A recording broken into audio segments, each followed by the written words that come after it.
કોર્નરમાં તમારું સ્વાગત છે। ચલો આજે આપણે ઘઉંના લોટ અને બટેટાનો મસાલો ભરી અને એકદમ સરસ એવી ક્રિસ્પી અને ટેસ્ટી ફૂલ એવી કચોરી જેવી આપણે જે તેલમાં ફ્રાય નથી કરવાની પણ થોડા જ તેલમાં આપણે બનાવવાની છે અને જે બાળકોને બહુ જ પસંદ આવશે। તો ચાલો રેસીપી શરૂ કરીએ। તો એના માટે છે ને મેં ઘઉંનો લોટ લીધો છે 1 કપ। આપણે એને લઈ લઈશું, લોટ બાંધશું સરસ મજાનો।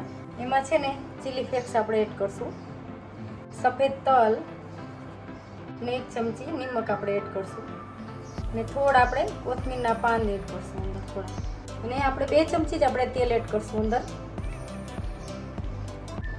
હવે આપણે બધું મિક્સ કરી લેશું। હવે છે ને આપણે થોડું પાણી એડ કરતા જશું અને કઠણ લોટ બાંધવાનો છે। આપણે રોટલી જેવો નહીં પણ જે આપણે પૂરીનો કે પરોઠાનો લોટ હોય ને એ રીતે એકદમ કઠણ લોટ બાંધવાનો છે। હવે આપણો લોટ જો એકદમ સરસ કઠણ બંધાઈ ગયો છે તો થોડું તેલ ઉપર સ્પ્રેડ કરીશું।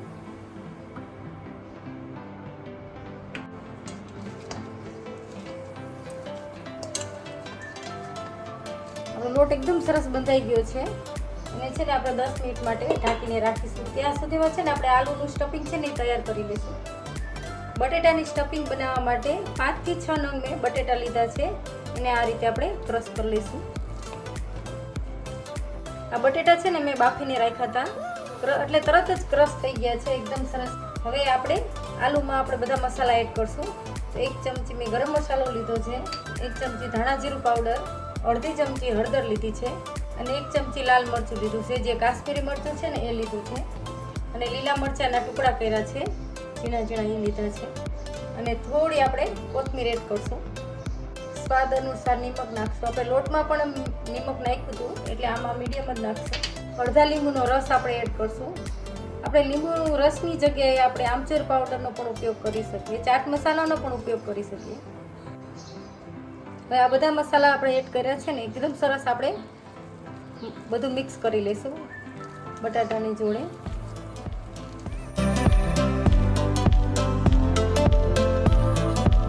બટેટાનો મસાલો એકદમ સરસ ટેસ્ટી ફૂલ તૈયાર થઈ ગયો છે। આની જગ્યાએ તમે કાચા કેળા હોય એને બોઇલ કરીને એનો પણ મસાલો બનાવી શકો। આમાં મેં ડુંગળી લસણ એકેય પણ વસ્તુનો ઉપયોગ નથી કર્યો, તો તમે એ ઉપયોગ કરો તો પણ ચાલે, સરસ લાગશે। હવે આપણે બટેટાના મસાલાના સરસ મજાના ગોળા વાળી દઈશું। એના માટે થોડું હાથમાં તેલ સ્પ્રેડ કરીશું એટલે હાથમાં છે ને મસાલો ચપકે નહીં।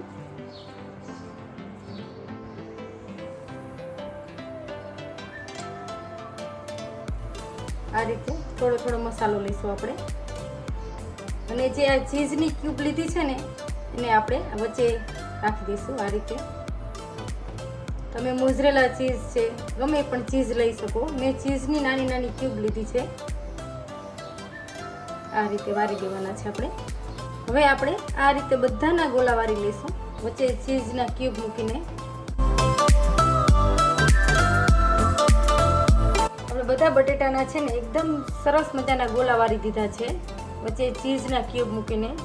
હવે જે આપણે લોટ બાંધ્યો છે ને એ પણ આપણે સેટ થઈ ગયો છે સરસ મજાનો। તેમાં થોડું આપણે તેલ નાખીશું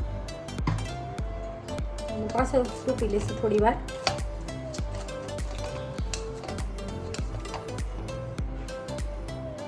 અને નાના નાના છે ને પૂરી જેવા આપણે આવી રીતે નાના ગોળા કરી લઈશું। નાની પૂરી જ કરવાની છે આપણે। હવે આપણે બધાના છે આ રીતે ગોળા કરી નાખ્યા છે। આપણે પાટલો લઈશું, એની ઉપર થોડું તેલ સ્પ્રેડ કરશું એટલે ચીપકે નહીં, અને નાની નાની પૂરી જેવડી આપણે વણી લઈશું।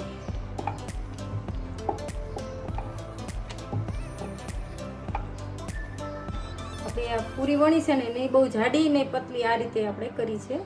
હવે આ છે આલુનું સ્ટફિંગ છે ને એને લઈ આ રીતે વચ્ચે આપણે ભરી દઈશું એકદમ સરસ।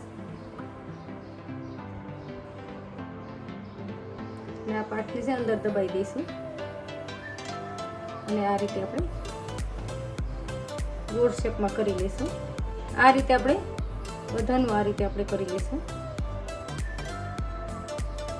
હવે આપણે બધા ગોળા સરસ મજાના વારીને તૈયાર રાખ્યા છે। હવે એક છે ને મેં પેન લીધું છે જે અપમનું પેન છે, એમાં આપણે ગેસની ફ્લેમ ચાલુ કરી છે અને થોડું થોડું તેલ એડ કરશું અંદર।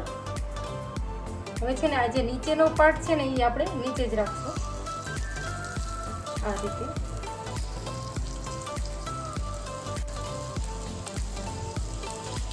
અને હવે ઢાંકીને છે ને 5 મિનિટ માટે આપણે રહેવા દઈશું અને ગેસની ફ્લેમ એકદમ ધીમી રાખશું. જો આપણી પાસે અપમ પેન કે કાંઈ ન હોય તો આપણી નોર્મલ જે લોઢી હોય ઘરમાં એમાં આપણે થોડું તેલ સ્પ્રેડ કરીશું અંદર.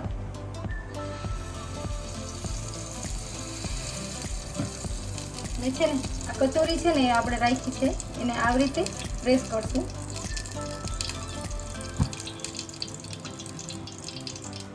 અને આ રીતે શેકાવા દઈશું એકદમ ધીમા તાપે.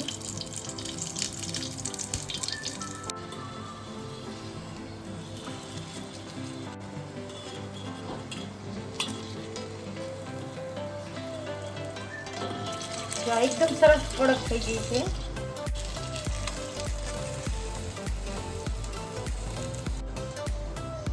હવે આપણે ખોલીને ચેક કરી લઈએ. હવે જે ને આપણે એકદમ સરસ તૈયાર થઈ ગયા છે અપમ. તો આપણે એક પ્લેટમાં એને બધા બહાર કાઢીને લઈ લઈએ આ રીતે. હવે આપણે ઘઉં અને બટેટાનો મસાલો ભરી અને એકદમ સરસ યુનિક નાસ્તો તૈયાર થયો છે. એને આપણે એક પ્લેટમાં સર્વ કરીશું. જો મારી આ કચોરીની રેસીપી તમને ગમી હોય તો લાઈક, શેર અને સબસ્ક્રાઇબ જરૂરથી કરજો અને મને કોમેન્ટ કરીને કહેજો કે મારી આ રેસીપી તમને કેવી લાગી. Thank you.